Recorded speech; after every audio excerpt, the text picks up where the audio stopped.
The British Rallycross Championship moves south to Mondello for the second day of its Irish tour. One thing's consistent, the weather is as atrocious for the finals as it was at Nuts Corner on the previous day. The Kildare Motor Club are the hosts this time, and Saturday winner Dermot Carnegie describes his home circuit.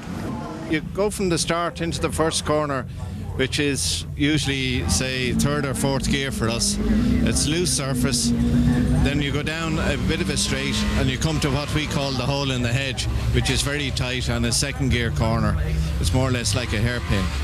Go around that, then we go onto the loose again for the chicane to the left, and then into a very fast right back on tarmac, down into another right-hander which is on loose surface again until you come out on the main straight and over the start-finish line.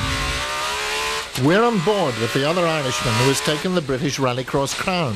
That's Denis Biggerstaff. And he, like many of his colleagues, is rejoicing in the rebirth of the Metro in the British Series. The dust in qualifying will not be a problem in the afternoon. There's a lot of dust, but you just have to be careful and just wait your opportunity. There's just that little bit you can see through, so once the other car goes wide, straight in and through. The international element of the event comes from the Norwegian Iversen family. The son Martin, sadly, is the only representative at Mondello, as his father's new lightweight car gave problems yesterday. Yesterday's winner is not having it all his own way in qualifying. Two cars went over the side of me there, but and just as soon as the way was clear, I just went ahead then. But this rain now has changed things again, so not quite sure where I'm fixed at the moment. Will Gollop's run of wins came to an end at Nuts Corner, and he's not particularly confident about points today, as his Silkeling Peugeot is having difficulty getting its power down in these slippery conditions. It is very slippery out there, and I think if it keeps raining like this, the final is going to be something to watch. And here is that final, and indeed, Gollop is on pole position. Alongside him, Denis Biggerstaff on the outside, Iversen in the very, very fleet escort. Off they go, Iversen, really getting a good start. Initially, the Metro looked ahead, but look at the power of this motor car. It's quite incredible. It's left the other literally in its wake. So Iversen leads, going out into the country for the first time. Biggerstaff in second place. Gollop way back in third, and he was absolutely eaten off the line. That car just doesn't seem to have the traction in the very wet conditions. Yesterday's winner, that's Dermot Carnegie, is in fourth place, well back, and of course they all now have a visibility problem as they watch this Norwegian disappear. What a lead in half a lap. So Martin Iversen showed a lot of promise yesterday but made a few mistakes. Today he's totally dominating on a track that he's never been on before. Oh, and there's Faulkner, who's already won the Irish Championship. Peter Faulkner, who came from saloon car racing and graduated into rallycross. But Iversen, with that ultra lightweight bonnet, really, it's just an excuse, a bit of fiberglass there covering the engine and keeping the wet out.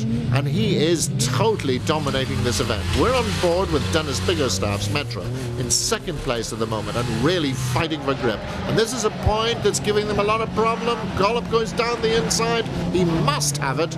He squeezes through. It's a real boxing match. But the British champion moves up into second place, past the former British champion, who we're on board with now. And we see it on replay, and there wasn't a lot of room left there on the inside, but Gollop disappears once he gets onto the straight. And here's the man that's really disappearing, Martin Iversen. And look at the gap now between him and Gollop. It'll be interesting to put the stopwatches on this to see if Gollop can close that gap now that he's got a clear run and good visibility. And this is where Iversen is so neat and tidy and where others are making a lot of mistakes. Gollop nice and tidy that time, and they're all a little bit more restrained. We have John Moloney maybe in fourth place at the moment. We'll just check that as he comes through. No, it's Dermot Carnegie. Still there in fourth place. And fighting the Metro for grip and for vision. Iversen, the left hooker, of course. Huge huge, big diameter wheels on that motor car and really finding it, soaking up the rough bits there. Very, very fast motor. There's nothing, absolutely nothing that Denis Biggerstaff can do about the Escort or the Peugeot, and that's not going to help as he goes totally sideways off the tarmac onto the loose. And this car has been around, and Denis, for a long, long time. Of course, he wasn't allowed to race in the British Championship in the last 2 years, and now they've had a re-look at the rules, and really they've tried to go far too far, and they suddenly ended up with no entries, so the Metro is back in. But it is beginning to show its age against the new generation Group A rally cars. This, of course, was one of the old Group B supercars. It's normally aspirated as opposed to the turbo cars ahead of it, and still very effective with that V6 engine absolutely roaring away there. So Martin Iversen absolutely dominates that one to take a win by almost the length of a straight, and still it's going on behind. That's Peter Faulkner in the wars again, and Lawrence Gibson there, the two Irish Metros. But Faulkner will be happy enough as the RIAC Mannering National Rallycross Champion of 1997. So there's the result. Martin Iversen totally dominating the final. Well, now we go back in time a little from the state-of-the-art rally cross equipment to the Mini, and the Mini is far from dead, as we can see two of them on the front row for the Division 5 final. Barry Rogers and Stuart Bowles are the main one. Bowles in the white car there, getting a very good start, a lot of grip off the line, as indeed he did yesterday at Nuts Corner, and behind him number 501, Barry Rogers, who was very much in the wars. And there's somebody completely in the wars, Peter Dawkin in the Citroen, in a very bent motor car indeed on the first corner. So it's Stuart Bowles, 555, who leads at the moment from 501, Barry Rogers, and he's not going to do much good right out on the outside there. He's lost a huge amount of time. Rogers has a very quick car indeed, but he just needs to cool it a little bit if he's going to make an impression on this fellow Englishman, Stuart Bowles. So Bowes leads, mayhem going on behind. That's Chris Grimes' Metro, 591, going skating, and a good job he didn't do that earlier, or he might have come out into the oncoming traffic. Well, the pride may be hurt a little bit, Chris, but at least the car's in one piece. So, Bowes it is, who still leads. Now he's under big pressure from Barry Rogers. Rogers has really caught up a lot. There's obviously the faster of the two cars, diving down the inside. He's going to make it, I think. He's got it on acceleration and on traction. So, the very excitable Barry Rogers gets through there, and Stuart Bowes really has got to cling on to him, but of course now he gets into the vision problem. And that is a big disaster in rallycross in these conditions. The jets of water are permanently squirting onto the washers, but they really can't deal with this sort of debris that comes off on the loose surfaces in rallycross.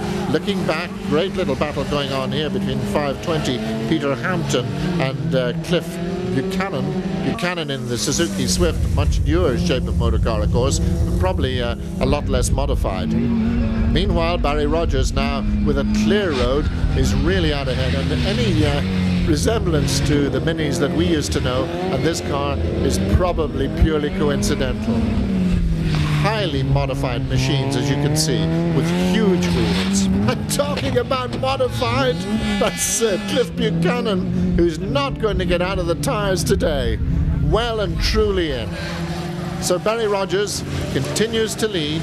Stuart Bowes now falling back all the time in his Mini version, and really it's quite a distance between these two motor cars now as Rogers goes on to another lap way out of his own, and here's a soldier and a half. This is the man that we saw earlier, Peter Dawkins Citroen, who continues to disintegrate it as it goes around the circuit. There's really not much left of that car, and it's very interesting because that's Barry Rogers who's catching it, and he could have a problem getting past because for sure Peter won't know that he's there, and he's not going to be able to make much of an impression, and the flag marshals can't even be seen at this stage. So Rogers doesn't need this because Bowes is not all that far behind, and he's been badly held up. We would have thought he would have got past on the straight, but that's a very wide Citroen at the moment. with all kinds of bits hanging off it. And Barry Rogers is having to take his time. 535 was in the wars yesterday, but he's got through. Rogers has now got through, lapped the Citroen, and here it comes. Any old iron or any old plastic? And the final bit drops off. Peter Dawkins must be lighter at this stage. Theoretically should be faster if everything was pointing in the right direction. But Barry Rogers certainly is pointing in the right direction and pointing towards the checkered flag, and a commanding win in Division 5. Here he comes. Flag out. The other car's a back marker, and quite a way back at the end was Stuart Bowes. Division 4 is for the up to 1650 two-wheel drive saloons, and it's very much the territory of the Nova or Corsas. On pole position, John Haffey, the winner yesterday, with Mike Turpin, who had a miserable day in Nuts Corner, getting very quick off the line, and in fact taking the jump on Haffey as they go into the first bend. And these two men, remember, have supercar experience in the past. In fact, Mike Turpin is a former British champion, and Haffey very much a front runner.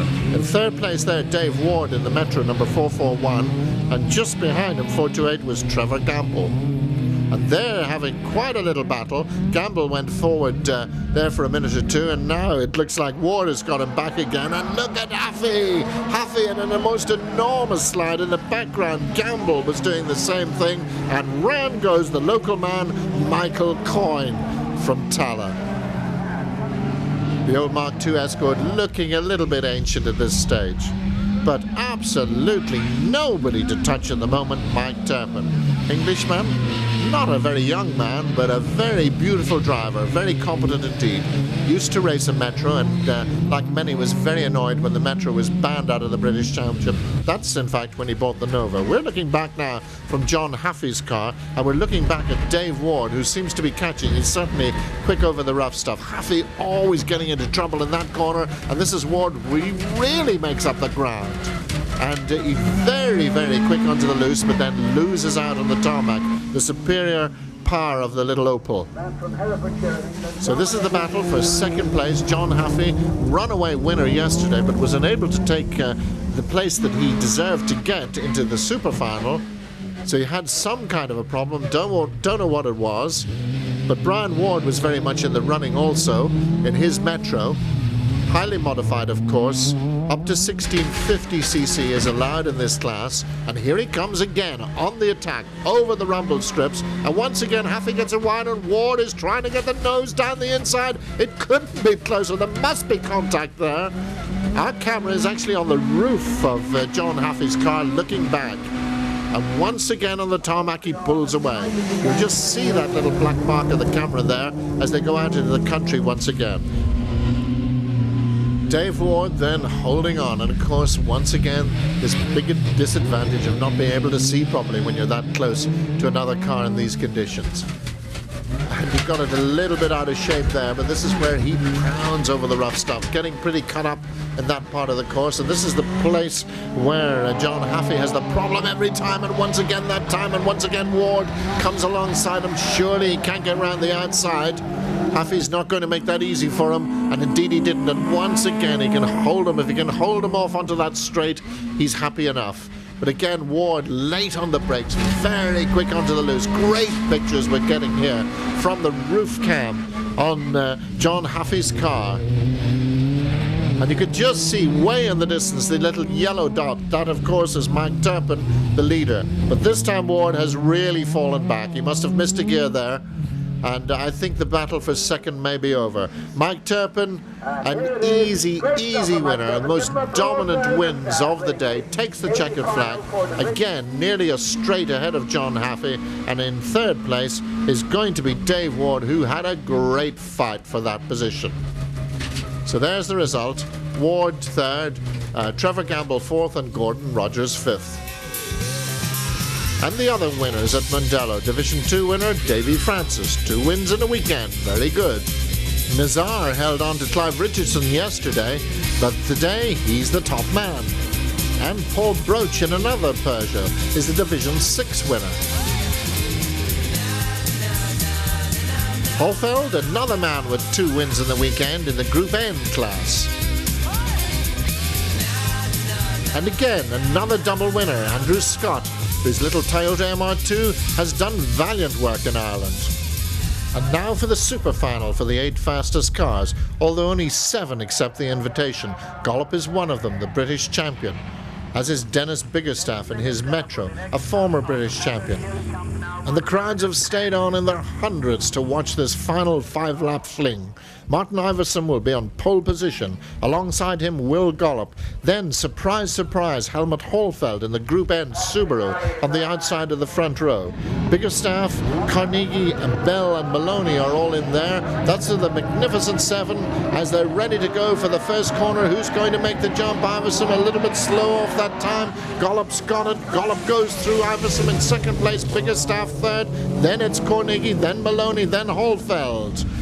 And Holfeld, remember, was in the super final yesterday as well. Iversen trying around the outside of Gollop. Surely he won't have let him away with that. Gollop gets the power down, but Iversen's got the inside line for the next corner. A lot of contact there. He muscles his way through. I've never seen that. Round the outside of the hairpin. A magnificent move. You just can't afford to let this man get away. Look at Carnegie. Lost a place in the background there. It's very, very slippery on that right-hander. We're aboard with Biggerstaff. Biggerstaff now in second place. In a Metro 6R4, it's sensational. So Biggerstaff second. Iversen leads with that familiar now flapping bonnet. And the Norwegian surely will go away into the distance now. Biggerstaff holding on at the moment. And Gollop in third place. Now Will Gollop really is having a miserable Irish weekend. And at the moment, Denis Biggerstaff is having big visibility problems. They're on the loose, coming on to complete another lap, and look at that Escort go. Gollop just can't get the power down in his powerful car. They'd actually turn the turbos down in conditions like this. What you don't need is too much power. What you do need is a lot of traction, a lot of grip, and hopefully a bit of visibility. So Iversen, once again, not getting away as he did in the Division 1 final so much. The first 3 really holding on to him and pulling away now from John Moloney, then Carnegie behind him, having a wretched run today after being the big winner yesterday. And Iversen, this is the man probably they really didn't reckon on. He has dominated here at Mondello. Gollop looking threatening now, trying to get back up into second place. Remember, this man led initially, and he's had a lot of wins in England this year in the British Compromotive Wheels Championship.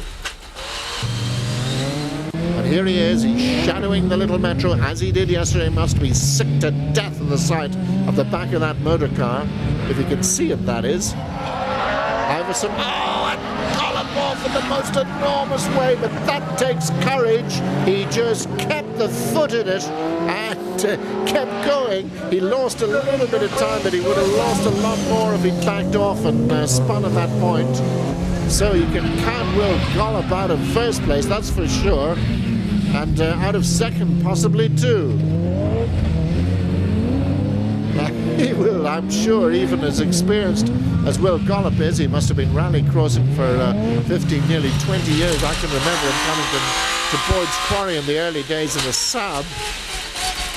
And here's another very experienced man that we're aboard with, but Iversen is looking good. There's Tony Bell's car stranded. Iversen takes the super final. A great day for Biggerstaff in second place. Gollop will be disappointed with third, but there's the man who has won Mondello, Martin Iversen.